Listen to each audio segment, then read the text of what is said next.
You're listening to the B&H Photography Podcast. For over 40 years, B&H has been the professional source for photography, video, audio, and more. For your favorite gear, news, and reviews, visit us at bnh.com or download the B&H app to your iPhone or Android device. Now here's your host, Alan Weitz. Greetings and welcome to the B&H Photography Podcast. Today we're going to be speaking with two photographers, Aaron Turner and Laylah Amatullah Barrayn. Aaron, while an accomplished documentary photographer, is also a scholar, an author, an archivist, and of all things, a podcast host. Ain't that something? We're going to be speaking with Aaron first, and after a short break, talk with Laylah about her street portrait work specifically, as she has practiced it in Brooklyn during the COVID pandemic and in Minneapolis during the height of the recent protests there. But first, we welcome Aaron Turner. In addition to his own photographic work, Aaron is the founder of the Center for Photographers of Color within the School of Arts at the University of Arkansas, and from that position is also the producer and host of Photographers of Color podcast, which is an interview and a conversation-style podcast, something we know a little bit about ourselves here. Welcome, Aaron, and thanks for joining us. Tell us a little bit about the Center for Photographers of Color, because you have many fires in the iron. There's the center, there's the archive, you do the podcast, Instagram, and Twitter feeds, and then your own photographic work, separate and together. This is a lot. Did it all start with a Twitter feed, or was it that little lemonade stand you had when you were in front, 60 years old in front of your house? Where did it start? It all started with the Twitter feed in 2014. I was finishing up studying photojournalism, visual communications at Ohio University. And as I was finishing that program, I was more into pursuing the career of becoming a photo editor. So I was really enjoying looking at everyone else's work just as much as my own. And so through that and dealing with some of the style of photojournalism, I kind of turned to art, and through that, I began to figure out about Black photographers. First off, what was it that kind of pushed you, if you want to say it, pushed you away from the photojournalism? Well, the photojournalism, I think, because I still engage with photojournalism. I think it's very important. I still freelance every now and again, not as much as I used to, but I still think it's a vital role and part in visual culture and just the photographic canon. You know, I think we got to look at everything. But for me, in terms of what I wanted to do, I began to become aware of photographers like LaToya Ruby Frazier and Hank Willis Thomas, and seeing LaToya Ruby Frazier present in her own documentary work that just blew up the whole ethics of photojournalism and being non-biased and being present yourself in the work. So seeing LaToya Ruby Frazier's work sort of broke the mold for me, and I saw more possibilities, which led me to look at art. And then I became aware of other photographers like John H. White, Michael Ducil. And I'm like, why didn't I learn about all these other Black photographers first as an undergraduate? And then why didn't I learn about it more in graduate school? And then I was thinking to myself, how many other people don't know about this? How many other fellow Black photographers don't know about me? How many do I not know about? Who are all the folks that are in the past? And so that's why I started Photographers of Color, to sort of solve that for myself. And I just wanted people to meet one another. That was simply the basis of the start of Photographers of Color. Just sort of my individual life experience, and then sort of my goals for the photographic community, to be more exposed to first off Black photographers, and then to expand that to the other diasporas within. And did it start then with contemporary photographers and people working and networking to some degree, or did you immediately start looking to the past a bit? Yeah, there was a lot of people I met. I met a lot of people when I was at Ohio University. Kainaz Amaria was one of the people that I met, who was an alum of Ohio University as well, and people like Octavio Jones, who works down at the paper in Tampa. It was just, a lot of alumni came through there, and I'm like, well, I was trying to connect all the dots. Boyzell Hosey is another person that was a photo editor I met. Black photo editor down at the paper in Tampa. But yeah, it was just a lot of people I was meeting, and a lot of people that I heard about, and then I wanted to sort of connect the dots. And at the time, the best place to do that for me was Twitter. And so I've been there ever since. That's where it started. And then now I have the Instagram account. But after I finished at Rutgers, I worked at Bard College. I worked as a technical director there in the film department for almost 3 years. And then I moved here to start working at University of Arkansas, because through applying for a different job, I proposed the idea of making photographers of color into a physical center. And so that physical center, it seeks to promote the advancement of emerging and underrepresented artists of color, working within photography, digital imaging, and other lens-based media. So filmmakers, video artists, photojournalists, editorial photographers, commercial photographers. And what do you think about that? There's what's the phrase, lens-based workers that was part of. I was going to recent... ask that. Yeah, I think that's an interesting a phrase that I've never seen it put that way. Yeah. Mm-hmm. How come using, rather than a photographer, lens-based, that's an interesting turn. Well, I think sometimes the word photography can be limiting. I mean, just like images can be limiting, I think the word photography itself can be limiting. But for me, it has an expansive definition. Because as I was working at Bard College, a lot of the folks that I was surrounded by were filmmakers consistently, and they would always just call it photography as well. But in terms of like when I was working in photojournalism, people would refer to like video as moving images. So it was just, I began to be exposed to other people's definitions of photography. And for me, it just became more expansive and expansive and expansive. You moved to Arkansas. Was this a combination of going back home, or was it a place that offered you a physical space for the center, or did that come about a little bit afterwards? Yeah, it was both. I mean, I had made a promise to myself for it, just made an internal kind of statement to myself. I said if I were to ever move back to Arkansas, it would be to work at the University of Arkansas and teach photography. And it happened. I was very shocked about that because I am from Arkansas, but where I live now is 5 hours west of where I grew up. I grew up on the east side of the state of Arkansas, in a town called West Memphis in the Arkansas Delta. And then the Mississippi River is right there. Memphis, Tennessee is right across the river. So that's the region that I grew up in North Mississippi as well, because it's just a tri-state community, and you just, similar to New York, New Jersey, and Connecticut, people just go back and forth and they work different places, but they may live in a different state and things like that. But yeah, it was part of like going home. And the University of Arkansas School of Art is the only school of art in the state of Arkansas, and it was made possible by a very, very generous donation that set up an endowment. And that's what allowed them to support my idea to come there and bring and to establish the Center for Photographers of Color. That's wonderful. That's great. And like I said before, it was on Twitter, and basically what I was trying to do on Twitter is just post what's out there, any and everything that had to do with photographers of color, because I wanted people to just be aware. I think when you're aware and made aware of different things, and you can see things, it just expands, your knowledge. It expands your awareness, and I think that simple thing can have a deep impact over a period of time.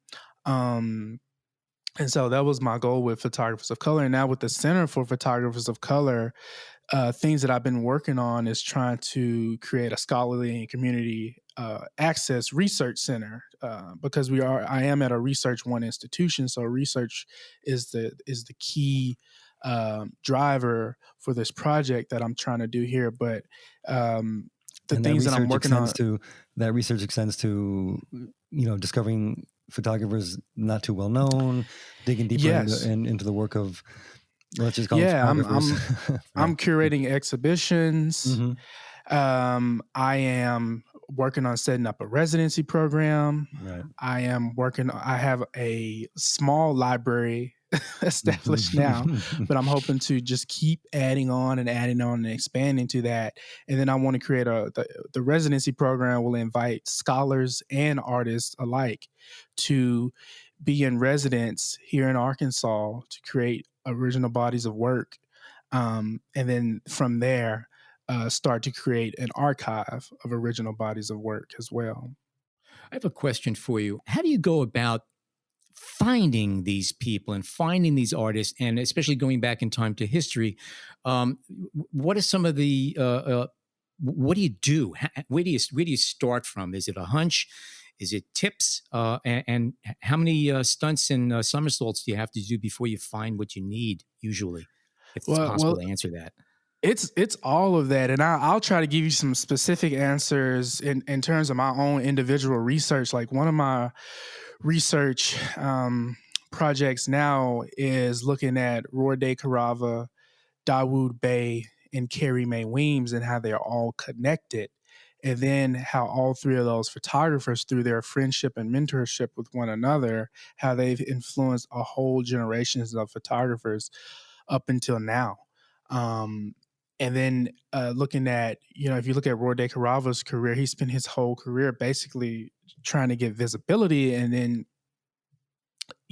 just like a lot of other photographers and artists, black photographers, he didn't really receive his due and just until now. And he was he was the only, in 1952, he won a Guggenheim and was the first African-American photographer to be awarded that, all the way back in 1952. But at the same time, he could not get a book deal until he hooked up with Langston Hughes. And then the book that just came out now, The Sound I Saw, he pitched that way back then, right after Sweet Fly Paper of Life came out. But the publishers, they looked the other way. It was like a book of jazz photographs are not going to do anything. But now, I believe the estate is partnered with David's Warner Gallery, and they published the book. And then now other jazz photographers like Frank Stewart is publishing a book of his jazz photographs now. So but one of the things that I found out about Dawood Bey, Rode Carava, Carrie Mae Weems is that they all were in conversation, and it's very detailed and recorded. Carrie Mae Weems did a documentary on Rode Carava way back in the 80s. And Dawood Bey was Carrie Mae Weems' first photography teacher at the Studio Museum in Harlem. And Rode Carava had a retrospective at the Studio Museum in Harlem. And that's where Dawood Bey's first solo show was of his Harlem USA project. So it's just so many different connections. And then here at the University of Arkansas right now, but due to the pandemic, it's postponed. But I came across this photographer, Jalevi Grice, a 20th century Black photographer that worked between Pine Bluff and Little Rock, Arkansas. But he photographed the first Black law student here at the University of Arkansas, which was Silas Hunt. And Silas Hunt he didn't even get a degree when he finished his coursework. The university did not give it to him. He was forced to take classes in the basement. But on his first day of integrating the law school, Jalevi Grice was there to photograph him. Jalevi Grice photographed Martin Luther King when he spoke at University of Arkansas Pine Bluff's commencement. If I may ask, did he do this as a private job, or was he hired by the school? Because it sounds like the school didn't even want to recognize it, and this picture was, somebody else hired.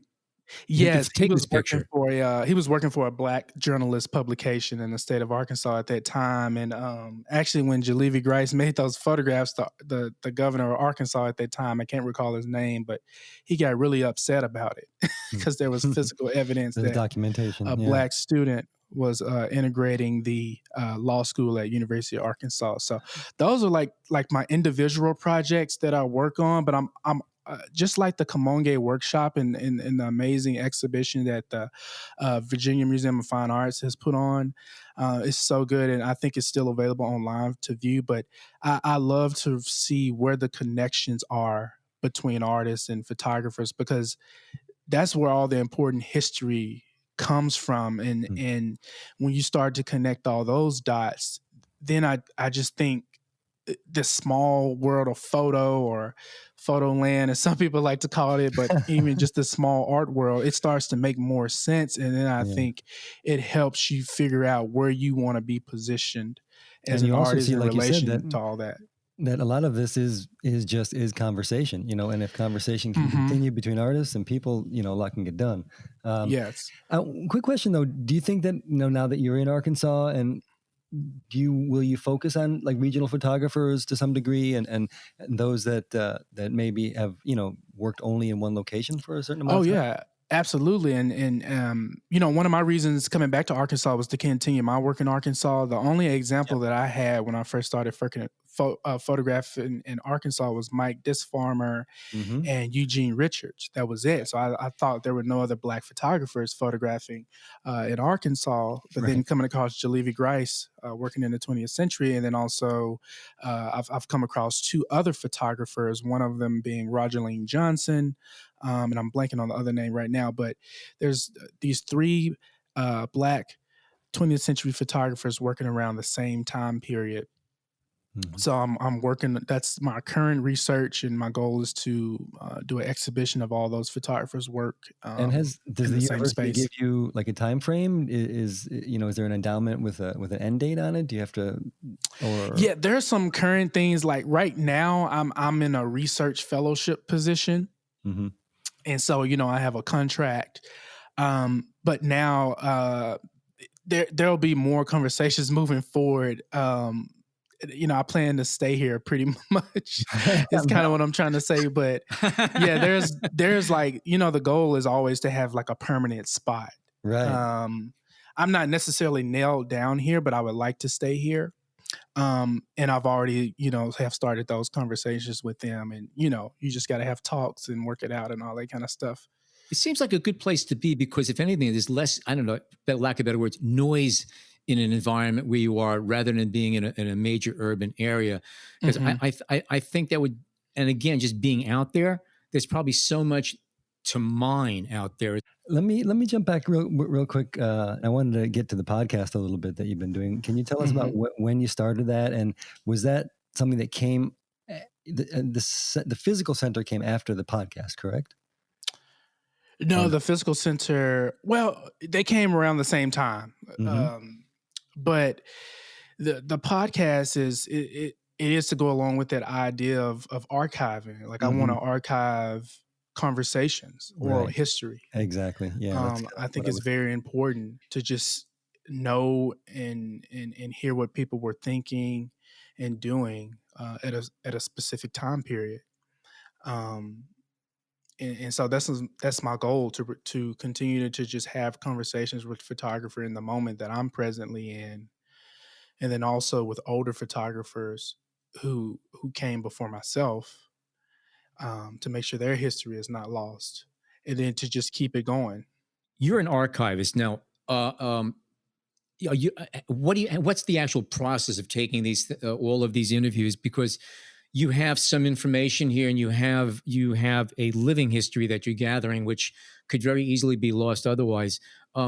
What process do you take to make sure that this stuff stays alive? How is the university working with you? What's your actual process for keeping these things around and making them available and letting people know that they're available?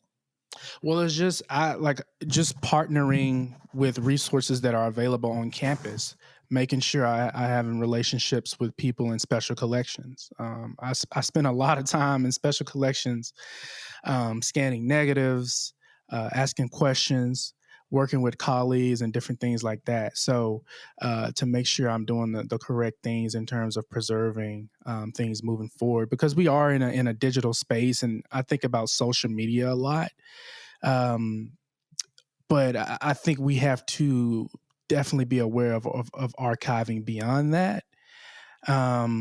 If I invited one artist to do a solo show, Andrea Morales, who's works at the University of Mississippi, and does some really, really amazing work photographing throughout the South, Mississippi and Tennessee and everywhere else. But just when I took her prints down that I made, just storing those away properly, just taking the proper steps to preserve things. But I feel like it's so new that I'm not too worried about the archiving right now, because it's It's just in just the you too, right? I beginning mean, stages. Yeah, it's just me, and that's another thing. But I am aware of, like, I just try to keep aware, and just as things come, on a case to case basis, I try to do the correct things to preserve things and the making sure exciting they thing, exist other and making sure places. they're accessible too. That's another thing Yes, too. well, that's a making whole sure other they're issue. accessible. I'm saying it's not a minor. That's why I'm asking you. These are each thing you're doing here is a major undertaking to do it right, and that's why I was just curious. So you're a busy guy. Mm-hmm. Yeah. Yeah, needless to say. I did want to jump back to the podcast real quick. It is also just you, right? You're doing the producing, the editing, the hosting, right? Yes, I am, and I just How's that recorded a going? podcast yesterday, and I'm hoping to record another one this coming weekend. And I just had a person reach out to me um, about hosting the podcast, so I'm going to start opening it up to other folks hosting. And I did one episode like that with Jamal Cyrus, who's a artist based in Houston. But I like here. What's the good thing working at a university is you get graduate assistants. So the graduate students, the ones who work with me in the center, um, they can pick an artist to interview, and I just co-host the podcast with them. I just let them lead it, let them get that experience, let them reach out to the artist they want to speak to, and I co-hosted that with one of the graduate students here. So I hope to keep doing that, because it is just me. And I think, hey, letting other people drive the ship sometime, it takes the workload off me. Let me just mention real quick. It's Photographers of Color on Apple Podcast and anywhere else you find your podcast, right? Mm-hmm. And any favorite moments, any favorite interviews or episodes you can think of right now? I mean, Oh, my one of my favorite interviews now, well, since I had it, was with Lonnie Graham, and he is a professor of photography at Penn State. But just his workflow and his approach to making art, his philosophy on art, is something that just impacted me personally. And how, and his philosophy and belief that artists can solve problems, that artists can work directly with the community to solve the problems. You, as a visual artist, have these skills. So how do you work with the community you're surrounded with to solve a problem that they have? And he's done everything from gardens, community gardens, installations at historical sites, just a ton of different things, mentorship. He and Dawood Bey and Kiermay Weems and Deb Willis, they all went down to, I believe the name of the town was Eatonville, Florida. They produced a whole portfolio for light work at Syracuse, and it had a show and a book and everything like that. And that's another thing that I'm trying to do. I'm trying to learn from the people who came before me, and how things are laid out. I think Roger May over at Looking at Appalachia is a great example how he put together that organization, and then had a traveling exhibition, and then have speaking engagements. And similar, watching Laylah and Delphine, how they work with Imfon, and the different exhibitions that they've had. These are like amazing examples for me to follow, and making sure that I'm doing tangible work. I noticed that it seems, anyway, from what I've seen with the Black Alchemy series, that over the past several years, your work has kind of turned toward the conceptual. And are you having time to work now on your own projects? Yes, I'm still working. I just, as a person, as an individual, I work very slowly. Because I always feel like I have all the time in the world, but maybe with this pandemic, that has heightened things a little bit more. Maybe we don't have all the time in the world. But yeah, I'm still working. I'm still working in Arkansas. The work in Arkansas is very personal to me, and that's why I'm working on that slowly. But in terms of Black Alchemy, I'm doing a lot of writing currently for a book. And it's with a group of guys that run Sleeper Studio, and that's Ross Mantle, Ben Alper, and Peter Hoffman. So I'm just working with those three guys who've all published individual books themselves, and they came together to make an imprint called Sleeper Studio. They reached out to me to do a book on my Black Alchemy work. And so the Black Alchemy it has a lot to do just in general, just on a general kind of definition. It has a lot to do with 1970s Black abstract painters and how they were unrecognized up until most recently. People like Alma Thomas, who's not necessarily in the 1970s, but is still in that same group. Alma Thomas, Melvin Edwards, Frank Bowling, a lot of people like that. If you dive into these names, you'll end up in a rabbit hole, and you'll realize how they're all connected and different things like that. But that's how I sort of started that series, sort of working from a painting standpoint by using photography and embracing abstraction. It was something totally new for me, it coming from a documentary background. And I just wanted to talk about things more directly, like more historical moments. I look at Martin Luther King and Malcolm X in my work a lot. And so, yeah. So it's digging into the personal a little bit. I mean, all the work that I do is exactly all the work that I do is pretty much from the same place in terms of how I was raised, my childhood, things that obsessive thoughts that from childhood that I can't stop thinking about, for example, things that were said to me.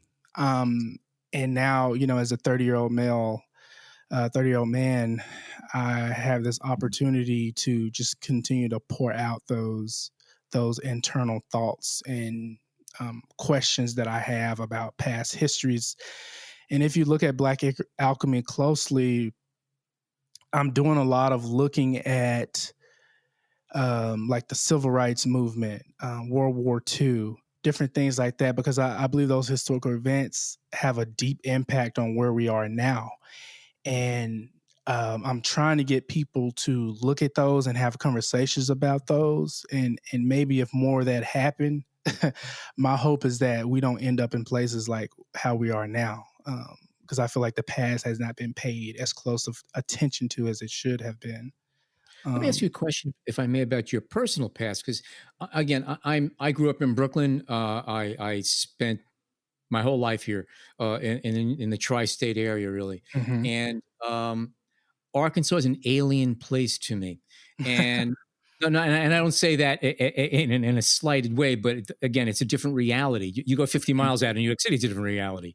But my question to you is: at what point were you aware as a child that you were quote unquote different, that you were Black? I mean, at what point? I mean, I know growing up where I was, it was all, it was Jewish, Irish, Italian. Okay. And by the time you're 6 years old, somebody beat the crap out of you for what you were by the other side. It went around. But how old were you when you realized that, wait a second, I'm different? Well, I don't know if I had I guess I had an experience where I realized I was different, but I was living in a level of normalcy, really, growing up in West Memphis, Arkansas. I talk with my brother about this all the time. We talk about it. And if you ever heard that statement, like growing up on the other side of the tracks, that's where we grew up. That's where we grew up. And we weren't necessarily poor or anything like that. It was, middle-class Black family in Arkansas. My dad was an architect. He worked for himself most of his life. And then my mom, she worked as like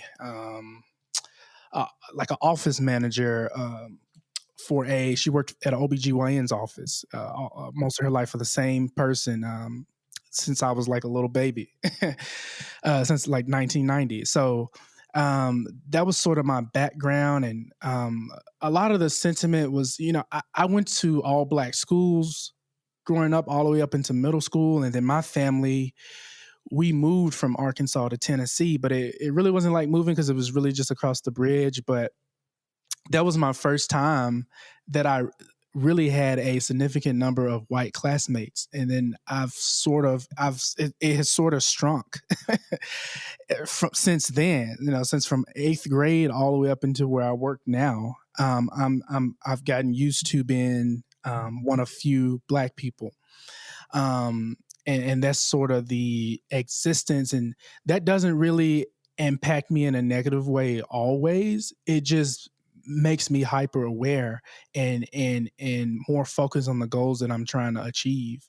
And I'm more open to people who want to collaborate and work with me, first as an individual, and then we can expand from there. But yeah, growing up in Arkansas, it was interesting.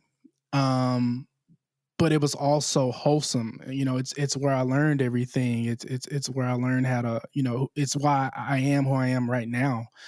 And when I was at Ohio University, I became very aware of that, because I was so far from home, and then I began to be reliant on those things that I had learned, because I didn't leave home for undergrad. I was basically in the same area, and I could see my relatives all the time. But moving to Ohio, being alone, I began to really pay attention to the things that grounded me and rooted me, which led me to go back and photograph that so that I could share that with other people.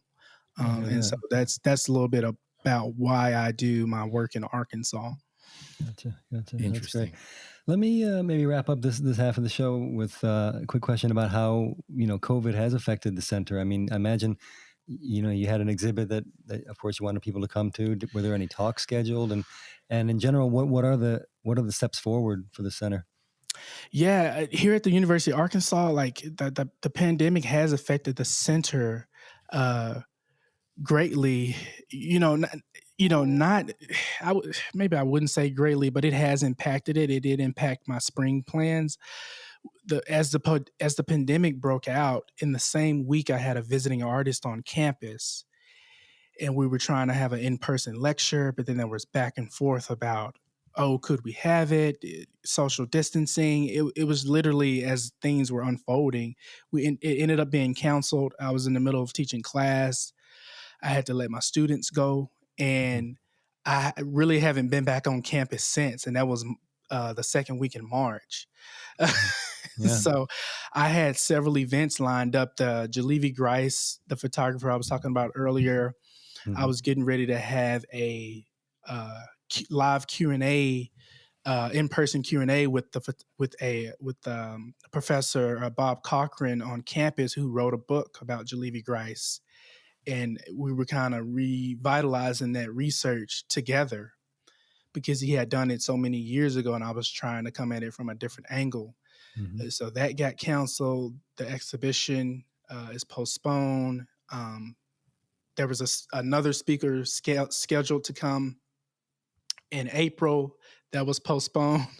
So one of the things that I just decided to hit the reset button, see how other people were handling it. And that's basically what I've been doing all summer. And we've gotten some of these things rescheduled. That'll be virtual here coming in the fall and the spring. And then as a result, I'm curating a few things as well. I knew about this exhibition. I have an exhibition with 3 photographers, Nadia Nacordia, Whitleen Cadet, and Jasmine Clark. And it's about women of the African diaspora. And all 3 of their work deals with migration and living in the U.S. and everything in between that. And so that'll be at Blue Sky Gallery in Portland in November. Okay. And It's still scheduled then. Yeah, that's still scheduled. So just trying to keep different things moving. But the pandemic did affect my plans in the spring, because I felt like that in the spring was sort of the first time having visiting artists. The grand opening kind of thing. Yeah, grand opening. I had an exhibition of Andrea Morales' work, extending from January over into February and March. And so the ball was rolling. Yeah. Yeah, it's a shame. Well, I was getting ready to do several exhibitions on campus over the summer. But since it's been closed, you just put things on the shelf, make sure you stay in contact with people, and just plan ahead for the future. And you Well, I know still a few plan it for the people right future. now that had some shows coming up, and they're basically having their shows virtually. And in some of the galleries, they let people like 2 or 3 at a time in, which is kind of clunky. But we're all doing this weird shift right now. Yeah. I think one of the better parts of a podcast is that we're relatively untouched in the world of podcasts. It's a lot better, no two ways about it, to be sitting in a studio and being able to see each other's faces. There's so many little subtle things that go on during the course of a conversation. Even a mask robs something of a dialogue, because there are so many little subtleties of a face that you now lose. You only now instead of the mouth, you only have the eyes to focus on. That's a good segue. But at least with a podcast, there can be a dialogue. So I think that might be, you're fortunate that with the podcast, you can keep the dialogue going and keep people aware and just keep the ball rolling, as you say. Yeah, I just been taking a mental break for myself and allowing other people to have a break as well. And that's why I'm just now starting my second wave of podcasts now after getting to the 10th episode. So people are more available to talk now, and instead of right in the middle of a pandemic. Right. Or just at the beginning of it a few months ago. And so I think things are starting to sort of the chaos has become organized. Yes. Aaron, thank you so much. Don't go too far, though. After a short break, Laylah will be joining us. Aaron is going to be sticking around, too. Sit tight. Stay tuned.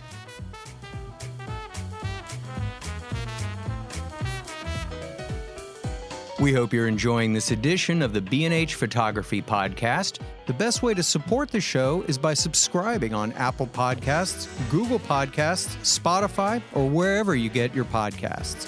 For links to gear and more information on today's guests, check out the show notes in your podcast app or visit our homepage on the B&H Explorer website and join the B&H Photography Podcast Facebook group. And now, back to the show. Okay, we are back. And sticking around with us is Aaron Turner and also photographer Laylah Amatullah Barrayn. Laylah, like myself, is born and raised in the borough of Brooklyn, and she's a contributing photographer to the New York Times. She also recently had features run in Vogue and Vox.com. Laylah is also the co-author of Mifan, Women Photographers of the African Diaspora. And she's photographed in several African countries as well, and has a long list of exhibitions and fellowships to her credit.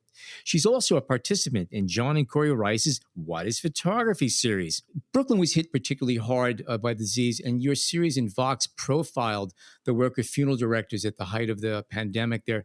But your portrait work is more of a celebration of resilience and even street style and many of the beautiful and interesting masks people are wearing. What was your experience during the beginning of that pandemic like? When did you get out and start taking pictures? And, how long did it take you before, you didn't freak out from being out there?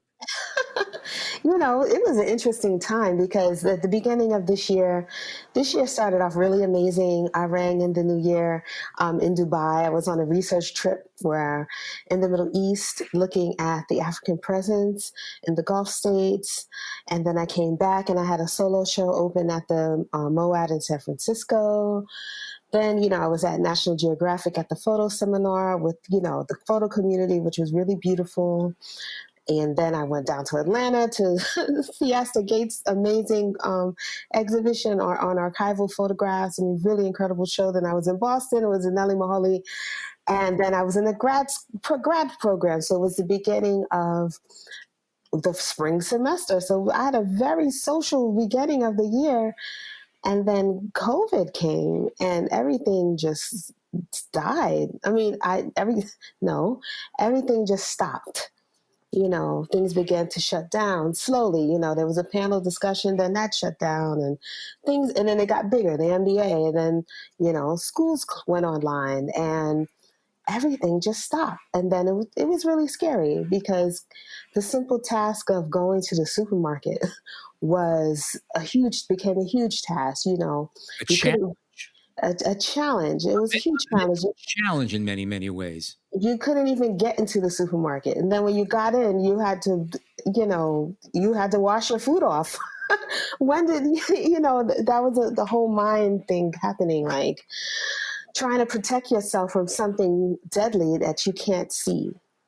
So, it was really a tough time. And then navigating a virus that everyone was still learning about and still trying to figure out how it was being transmitted and contracted.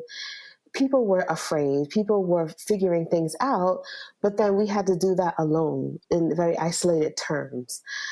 So that, all of these things happening at the same time was just, I feel, had a very intense effect on me, and I was home in Crown Heights, but the only thing I could think about was Brownsville, which is where I grew up. And I know growing up in a community like Brownsville, in a neighborhood like Brownsville, where as a kid I felt like this was a neighborhood that was forgotten. We were close, we were, insular, and we were celebratory in our closeness, but it was still a neighborhood where if you wanted something nice, if you wanted to go to a bank, if you wanted to sit down in a restaurant, you had to go somewhere else. So that sent a message to me as a kid. And I knew that since COVID was hitting, I knew that COVID would hit this particular neighborhood very differently, because Brownsville hadn't been affected by gentrification like Bed-Stuy and Crown Heights. So I knew that perhaps the resources would not be there as it was here in Crown Heights and Bed-Stuy. So I immediately went back to Brownsville to see what was happening. And I thought of my younger self, and I would have wanted someone to come witness what was happening in this neighborhood, because I knew that it was a forgotten community. So that's where I went. I went first to Brownsville, East New York, and it was amazing. I had never seen a neighborhood like that. It was. And when you say you went, did you mean you went for photo trips and walking around taking pictures, or did you go and live with a relative? Or no, I mean, the interesting thing is that a lot of my family had passed away. So Brownsville for me is almost like a memory, a relic, almost a vestige. Right. And so there was no one left there for me. So when I got there, it was almost like a place that was very foreign. Right. And so I walked around. I made photographs of kind of street scenes of the emptiness and the quiet. And when I did encounter people, I would speak to them. I would tell them, I'm from this neighborhood, and this is what I remember about growing up in the 80s in Brownsville. And here we are facing COVID. How are you feeling? What do you think? And so those are where the conversations would start out, if people were willing to talk to me, because I was someone who was not from the neighborhood with a camera. So, that comes with a whole set of who are you? So, but most people, did speak to me. I think that it was welcome to have someone inquire about how you feel. What do you think? What are you thinking about? And how are you navigating this time? And I made those questions focusing more on the feeling, because I'm not sure if we engage in that as much, Also, but, who knows? At that point, and even to some degree now, we don't know things. It's really about feelings. It's about looking at the past or an uncertain future, and just saying, how are you feeling about all that's going on? Because we certainly don't have concrete answers. There are a lot of gaps in what we understand. That's the biggest problem. You have to turn to other people to say, what am I missing? Yes, exactly.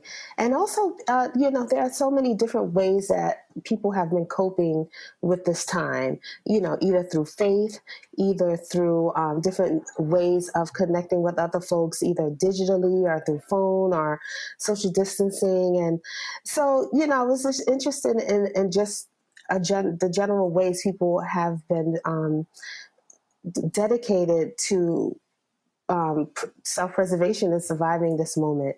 You said something early on about growing up in Brownsville, that it was a place that was forgotten. Now, you went back X amount of years later, and again, as you said, everyone's gone that you knew. Your family are have passed, friends have moved on, or whatever. And you were basically, the scenery was kind of the same, but the cast was a little different. Did anybody echo that remark that you had early on, that this is a forgotten place in any sense, even if they didn't verbalize it? Was it insinuated in any way? Does that feeling still exist? Yeah, well, there were many conversations about that because even though I say that the neighborhood was forgotten in the grand sense of New York City, when you think of New York, it's Manhattan or some of the more uh, neighborhoods that we might see more prominently in the media or The in High pop Line doesn't run culture. through Brownsville. That's what you're saying. Something like that.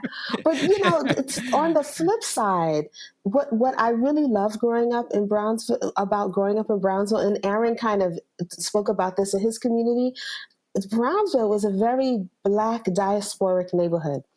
And even though we were quote unquote forgotten, what we had was a neighborhood that celebrated who we were as Black diasporic people. My family is from the South, and then I grew up with a lot of people from the Caribbean. And then there were some people who were from, their families were from West Africa.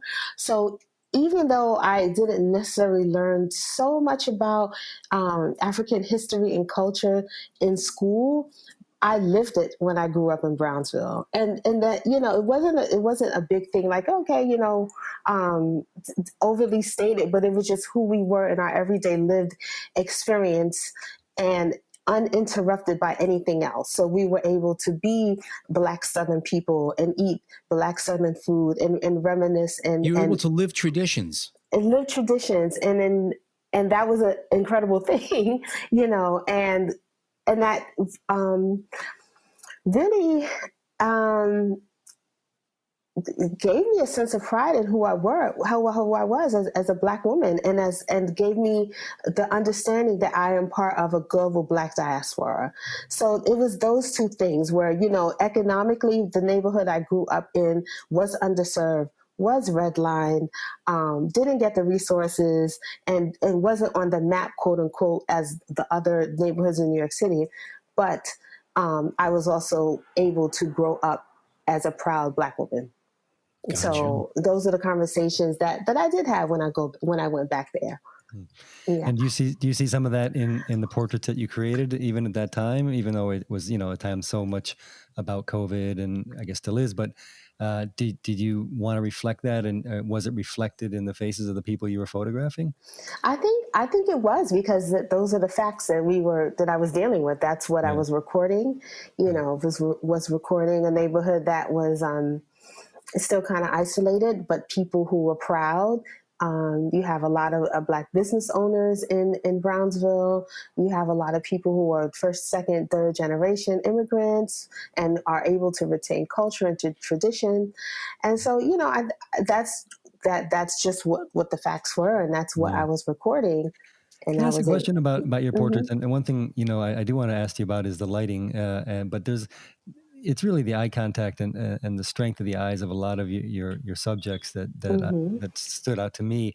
Is it kind of fair to say that when you have a conversation with somebody and before and after you take their photo, the strength of the conversation determines the strength of the photo, or is that just something that I'm adding to it? I mean, having done some of that myself, it's not always the case. You may have a great interaction with somebody and the photo just didn't turn out so well.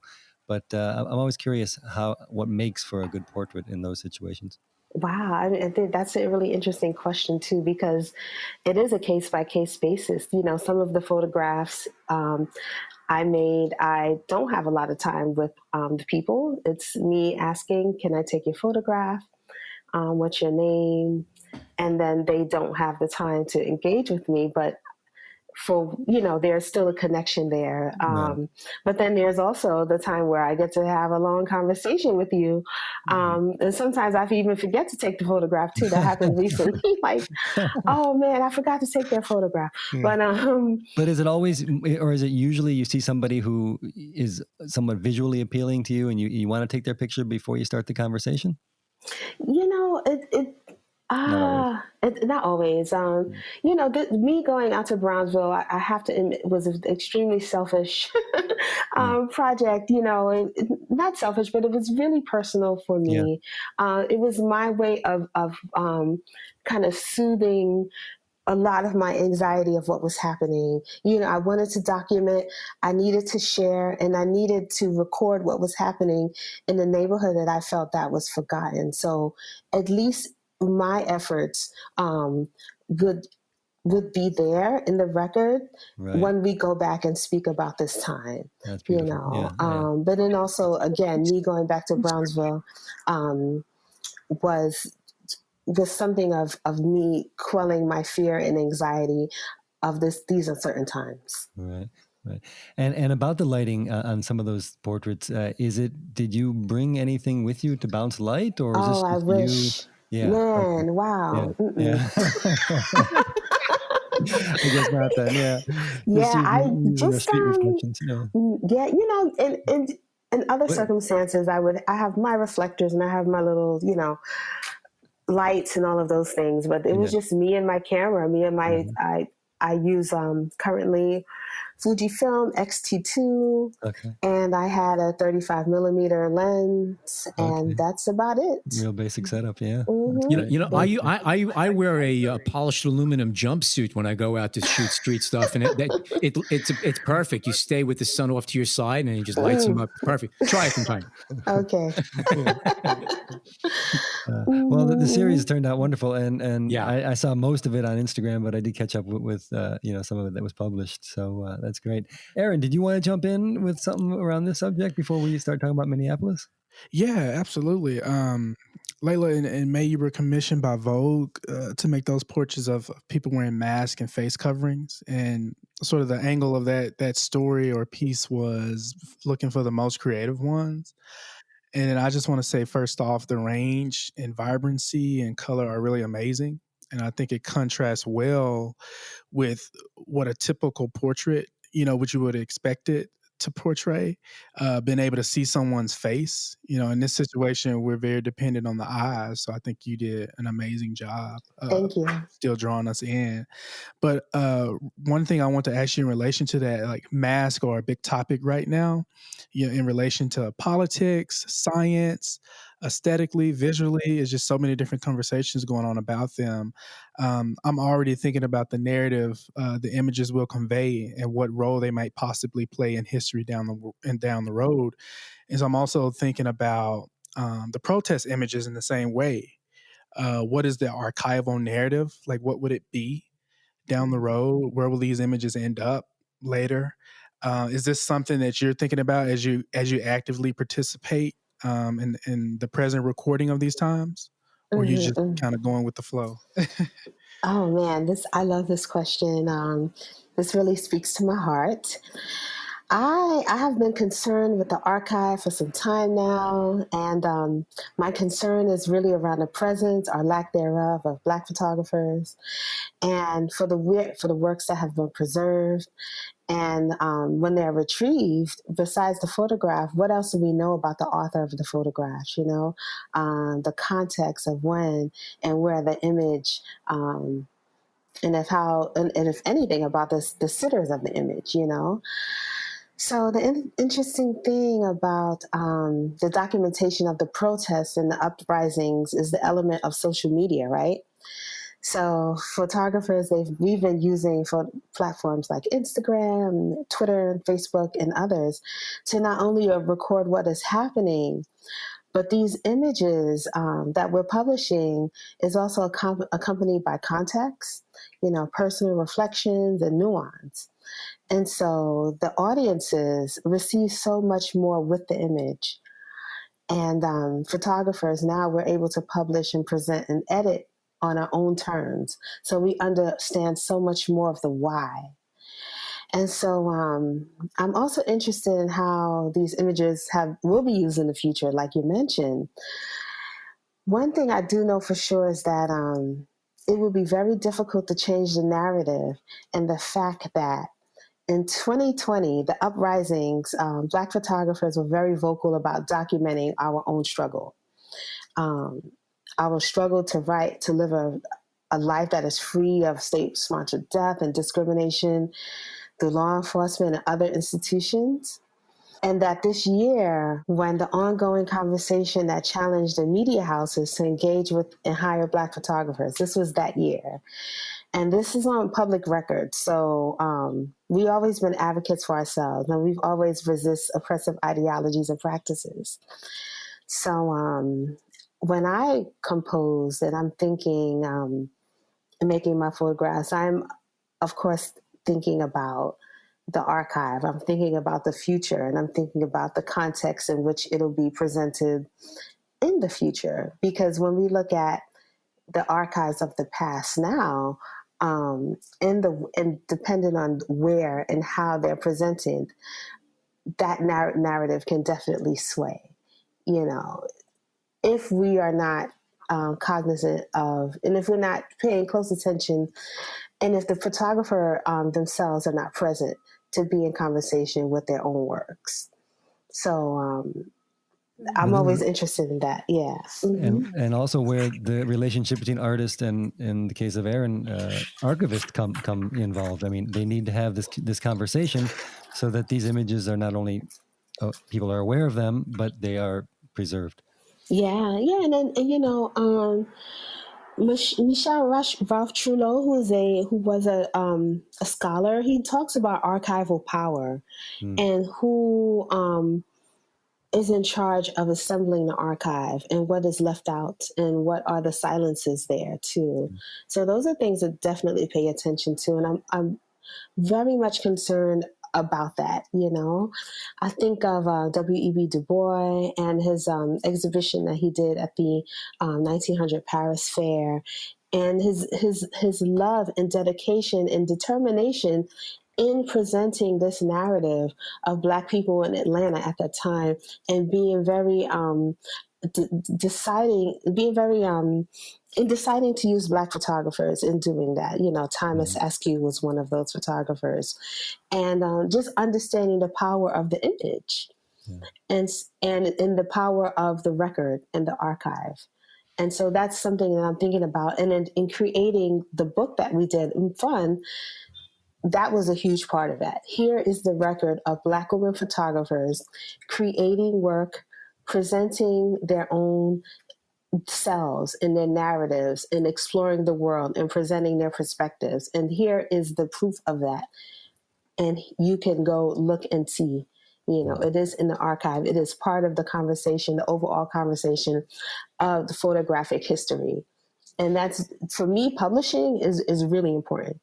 Yeah. I think that we have been so underrepresented in publishing, and the publishing industry has just done a gross disservice to Black photographers. I mean, it's incredible. It is really incredible. So that's where my mind is at right now. Yeah. You shot several stories for the New York Times and for NPR while in Minneapolis, covering, I just call them the protests, and it's a much bigger issue than that. But did you go there for those stories? Were you assigned, or did you go on self-assignment, or did you just kind of follow your own instinct like you might have gone when you went to Brownsville? Well, yeah, I didn't have an assignment when I got there. Mm-hmm. When everything started to come across the news and my feed, the killing of George Floyd, I felt so connected to that because I was just in the Twin Cities in February. Mm-hmm. And I had made a plan to go back. I went there in February to look to see the exhibition on Jamel Shabazz and Gordon Parks. They had a 2-person exhibition, and I was really excited about that. I was excited about seeing their works in conversation with one another, and I wanted to meet Gordon Parks' niece, Robin Hickman,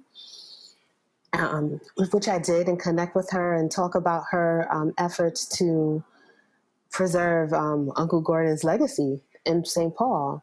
So I went back there. So I went there in February to do that. I went to the Gordon Parks High School to engage with the students, and I made a small film around their experience at the high school. So when May came around, I was just like, wow, I was just there, and this is happening. And I felt the need to go back. And but I was hesitant because of COVID, and I was really tired. I had just graduated, and I just kind of wanted to rest a little bit. But my friend Russell Frederick, who's also a photographer and the vice president of Kamunge, which is the oldest Black photography collective that I'm a part of, he was like, we should go. And I was just like, Russell, I was thinking the same thing, but you really put the fire under my ass. So he said, let's go. So I had no assignment, but I was like, I got to go out there to witness. I got to see what's going on. I was You just got out to there. witness. That's the phrase. Yeah. You got to witness and collaborate. So that's what I Mhm. did. I went out there and I was stayed with Nina Robinson, who's another amazing photographer. Mhm. And we were just out there, just engaging with everybody, speaking and seeing what was happening. And I think at that time, at that time, there was a push to hire Black photographers and who's in Minneapolis right now. And so I was picked up by those outlets. I was put on a team at the New York Times, team of photographers and writers, and NPR reached out for several stories too as well. So did they assign stories, or were you kind of doing your thing and getting back to them? they definitely assigned stories. Sure, Okay. they had some assigned stories, and while I was out there on assignment, I definitely worked on some things to the side. Mhm. I'm always interested in my portrait work, in Right. the interviews. Want to check in and see how people are feeling, and people are, in the city were able to give me the backstory on why, what was the why and why this is happening, because it didn't just come out of nowhere. And, outside of the response to the death of George Floyd and the other victims of police brutality, St. Paul and Minneapolis, these are cities that have incredible histories with regards to Black communities. Black diaspora communities. You have entire East African populations who have been in the Twin Cities for generations. You have the Somali, Oromo, Ethiopian communities. You have Southern Black communities living up in the North with incredible stories. So I had been interested in that. I'm very interested in migration and Black diaspora communities as well. Yeah. Yeah. And it must have been a crazy busy time if you're doing assignments and then also spending afternoons or evenings, following your own, let's just call them instincts, self assignments. Yeah, it was really busy. I don't think I had been that busy in a long time, because with the New York Times assignment work, I was doing general coverage, so that meant I was filing stories every 2 hours, which I had never done before. Because on assignment you do the story and maybe you file it the next day, depending on what the assignment is and how urgent it is. And did you make a specific decision? At least in the work that I've seen of yours, it tended to focus on what was going on in the neighborhoods and around the protests, not the protests, quote unquote, themselves. Was that something you specifically decided you wanted to do, or that just came out of the process of being there? Yeah, I saw photographers like Patience Zelenga and Brandon Brandwell, who were in the middle of the protests. Joshua Rashad McFadden, they were there. They had that, check that off the list. Right. And they were very good at it. Right. They were doing an excellent job. Like, I'll be over here. Right. And I said, you know what? I don't know if I could do a great job. I don't know if I could do this justice, documenting the protest. I don't know if I could do it justice, but I feel very confident in some of the stories that are adjacent to the protests. For example, people who are supporting the activists who are out there on the streets. I want to hear from them. I wanted to get some of the interviews and portraits of the some of the community members, the activists, the politicians, and everyone else who were kind of supporting those uprisings, those very visceral uprisings in the street. I knew that that's what I could do, and I could do that well. And some of the portraits of business owners that I saw of yours were really compelling. And the business owners. So there were a lot of stakes. There's a lot of stakes in these uprisings, and there's a lot of voices and perspectives in the uprisings, but they were not particularly centered in it, but they were outside of it, but still a part of it. And I felt that, those were stories that were worthy to be shared as well. And everybody's stories is just as valid too, even if it's not the point of view that you agree with or through your eyes. But the truth is, but it's somebody else's reality. And I think part of the thing is to be able to respect what the other person is feeling and seeing, because again, the natural thing is to take any situation that's going on and process it through your own eyes and your own experience. And sometimes the best thing you can do is take a half a step back and say, okay, what am I missing here? Yeah, and that's what I did. And I listened a lot, conversations. I'm not from the Twin Cities. I'm not from Minneapolis. So my role really was to listen. And same 35 millimeter, more or less, in terms of the work you were doing? Yeah, 35 millimeter. Well, because I was doing portraits, I did attend some demonstrations. Yeah. So I needed something that was a little bit more flexible. So I did have a zoom on one of my bodies. Okay. Yeah, I had a zoom on my XH1. I had that. And I had a medium format camera with me. Oh, great. Great. Depending on the circumstance, Right. And how'd you handle the physical and social distance, especially when you're doing portraits? Was it always something that you were aware of, respectful of, and Yeah, vice sure. versa? So, the Fuji's 35 is a 50. So Yeah. I'm kind of pushed back a little bit, have that distance. And Right. To be honest, I like photographing people. Well, even though I did a whole series on masks for Vogue, my other work in Minneapolis, I asked people to take off their masks sometimes, just for a quick second, for a photograph and put it back on. Gotcha. Laylah, I wanted to ask you about photographing the protests in Minneapolis, but more specifically with your photographic community. And so I saw on social media that you, Nina Robinson, Joshua Rashad McFadden, Russell Frederick were all sort of, in relation with each other there in Minneapolis all at the same time. What was that like? And how important is community within photography from your perspective? Yeah, that's a really great question. Thank you for that. I appreciate it. It was really powerful. It wasn't anything that I could have seen coming. I had never been on quote unquote on assignment with my colleagues, my friend, and I consider those photographers dear friends of mine. And because I'm self-taught, I relied on the photographic community here in New York City a lot. That was my education.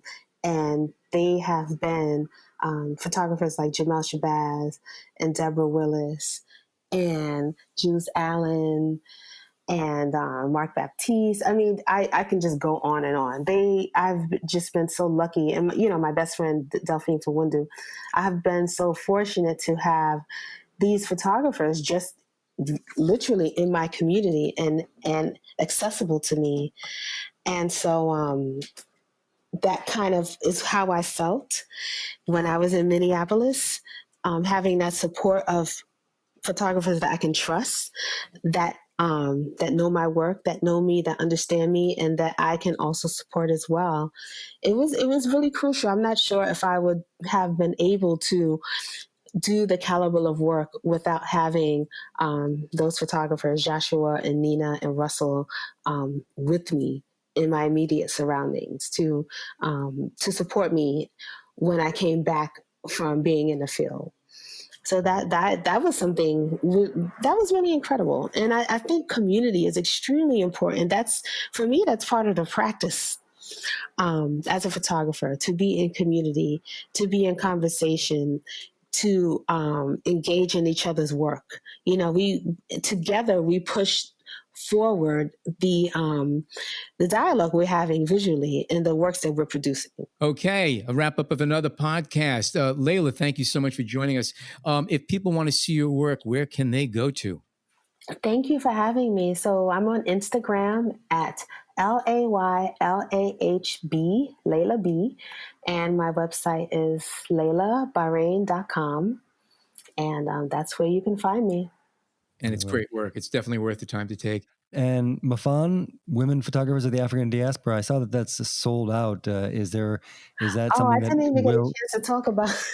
Yeah, no, I'm just curious. Will there be a second edition? Yes. Okay. So I apologize. So our book sold out almost immediately when we released it in 2017, and we went on a global book tour, and all of that was great. And so now we are currently producing the second printing of it, and that will be out in 2021. I'm very excited. It'll be available for pre-order in the fall, so stay tuned for that. Cool. Mm-hmm. All right. 2021 is something I think we're all looking forward to at this point. Yes. Yes. That's great. And Aaron, we're going to need like 15 minutes to have you give all the places where people can find your work. But what's the easiest thing if people want to catch up on what you've been doing? Yeah, if you want to keep up with what's going on with photographers of color, you can go to Photogs of Color or at Photogs of Color on Twitter and Instagram. I'm most active on Twitter. And you can go to my personal website, which is aaronturner.studio. And if you want to follow me on Instagram, you can go to @ATURN _ARC Delta, ARKDELTA. Okay. All right. Thank you to both of you. If you are not yet a subscriber to the B&H Photography Podcast, what you waiting for? Head on over to Google Podcasts, Apple Podcasts, or wherever you download podcasts and sign up and tell them that Al sent you. You can also find us on the B&H Podcast Facebook group page and on the B&H Explorer website. I'm Alan Weitz, and on behalf of John Harris and Jason Tables, thank you so much for tuning in today.